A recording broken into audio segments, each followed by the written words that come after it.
Hi everyone, welcome to programming school. I started data structures concepts here. Before that, in the last class, I discussed about the prerequisites of the data structure. The first one is going to be arrays, and today I'm going to cover about how I'm going to create a structure and how I'm going to create dynamic memory allocation for that, and how I'm going to pass the values, and how I'm going to declare it as a global variable, and everything I'm going to tell you about structures concept here. Okay, and before that I'm going to delete all these things.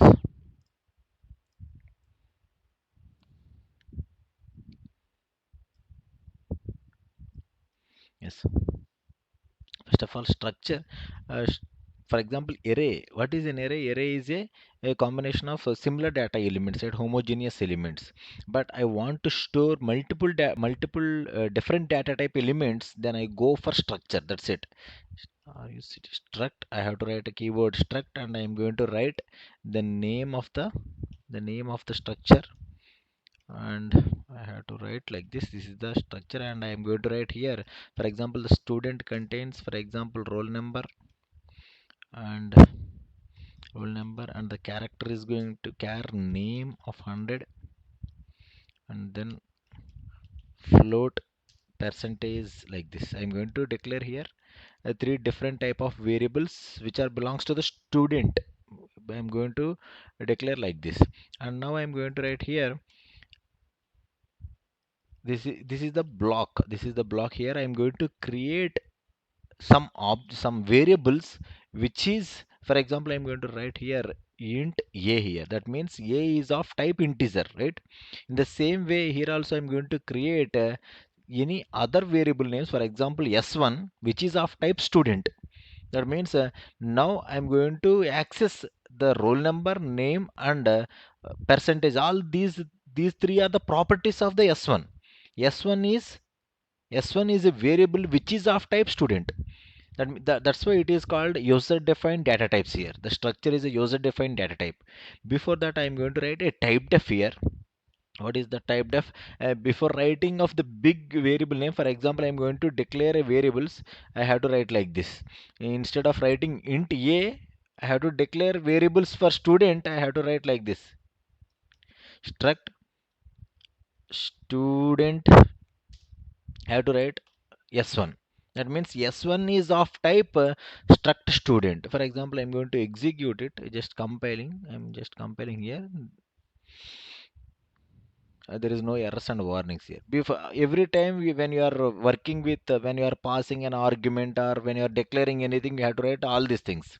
Uh, to write that one, I'm going to write a type def. Type def is going to be create an alias names. That's it.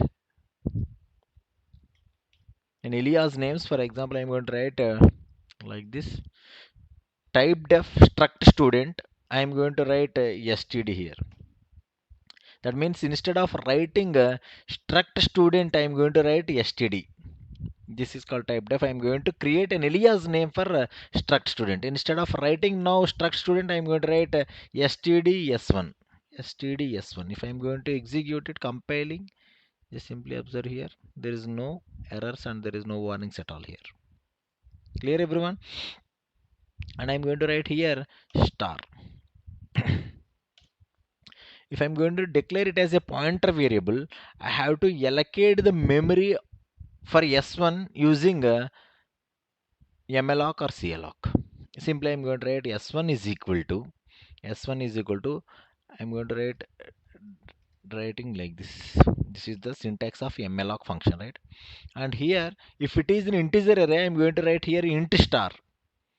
Now s1 is of what type? It is of std type, right? I'm going to write std star malloc of size of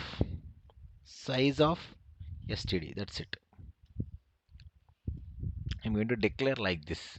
If I'm going to compile it, just observe here, there is no errors and no warnings at all. In this way, we are going to allocate memory dynamically. Instead of writing malloc, we can write calloc also. And now I'm going to write s1 dot rollnvo. Just observe here. For example, I'm going to write s1 in direction. It is a pointer declaration, right? It is a pointer declaration. That's why I have to write indirection operator here when I'm going to read variables. For example, s1 dot name is equal to, we have to write a copy variable. I'm going to declare it scanf scanf percentage yes. The first one is going to be percentage yes, and I'm going to write what is that, s1 indirection name, that is the first one, and the next one is going to be scanf percentage d comma s1 indirection roll number, scanf percentage f comma s1 indirection percentage. I'm going to read a variables like this. If I want to print it, just simply I forget one thing here. We have to write ampersand, and here also I have to write ampersand. This is the string. There is no need of ampersand. If it is not a problem, that is. If I am going to print the values, just simply I'm going to print if it is percentage yes, and the second one is percentage d, and the next one is percentage f. I'm going to write s1 indirection, first one is name, s1 indirection, the next one is the roll number, and the next one is s1 indirection percentage. Just simply I'm going to write like this. If I'm going to execute it, first one is name, and the next one is a roll number, and the next one is percentage, and the values are going to be printed like this. In this way I'm going to create variables of structure. I'm not going to reading the values, and I'm not going to print. That is not my concept here. How I am going to declare a structure variable, and how I'm going to declare a structure concept here, and how I am going to create a type def alias name for the structure, and how I am going to declare the variables of the structure, and then I am going to how I am going to assign memory dynamically using malloc function, and then I'm going to read the values and I'm going to print it. That is my main agenda here. After reading all these things, now I am going to pass this variable, that means the structure variable, as a function argument. How I am going to write? For example, I am going to write like this. Just simply I'm going to pass s1, that's it. S1, fun of s1. Here the function return type is void, and the function name is fun, and s1. What is s1 here? What is s1? If I print only s1, that is an address. Definitely that is an address, right? And here I am going to write, I will write this line. I will write, instead of I write this line, and I'm going to write here. Okay, then you will understand more clearly. Then it is std. If I am going to execute it, just observe here, we are not going to read here. If you are going to pass the values, I'm going to pass like this, and here I'm going to write what it is,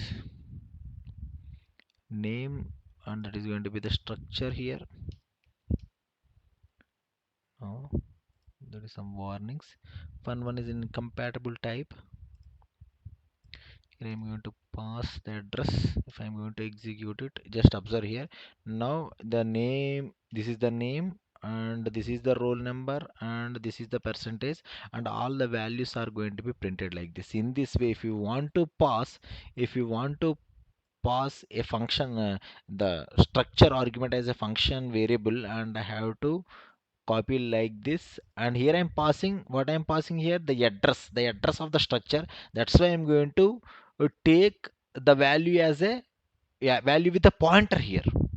Yes, here I'm passing address, right? Here I'm passing the address. Structure is the address. So if you have any doubt here, just simply type to print what is s1. What is s1? If it is an array, it is going to be print, for example, I will show you what it is printing.